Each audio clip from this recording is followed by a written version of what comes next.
सुप्रिया सुळे यांनी महादेव मुंडे आणि संतोष देशमुख हत्या प्रकरणी सीबीआय चौकशीची मागणी करत गृह मंत्रालयावर संसदेत जोरदार टीका केली। सीएम फडणवीस यांनी उद्योगांसाठी मैत्री पोर्टलचा वापर वाढवण्याचे निर्देश दिले।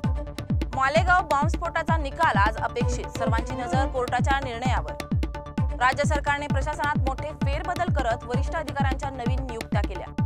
तुळजाभवानी मंदिरात 1 ते 10 ऑगस्ट दरम्यान गाभाऱ्यातील दर्शन बंद राहणार। छत्तीसगडमध्ये जबरदस्तीने धर्मांतराच्या आरोपाखाली 2 केरळियन कॅथोलिक सिस्टर्सना अटक। केरळमध्ये भाजप विरोधात राजकीय वादळ। महाराष्ट्राच्या पालघरमध्ये पोलिसांना सेक्स रॅकेटचा पर्दाफाश केला, 3 बांगलादेशी नागरिकांना अटक। पृथ्वीराज चव्हाण यांच्या सैन्य मोहिमांच्या नावावर हिंदुत्वाचा अतिरेक या वक्तव्यावरून वाद पेटला। योग्य वेळी स्पष्टीकरण देणार असल्याचं ते म्हणाले। पहलगाम दहशतवादी हल्ल्याबाबत सरकारी कथा कादंबरीसारखी वाटते असे म्हणत जया बच्चन यांनी ऑपरेशन सिंदूरच्या नावावरही टीका केली। रेमोना पेरेरा ने 170 तासांचे सलग भरतनाट्यम सादर करून golden book of world records मध्ये इतिहास रचला।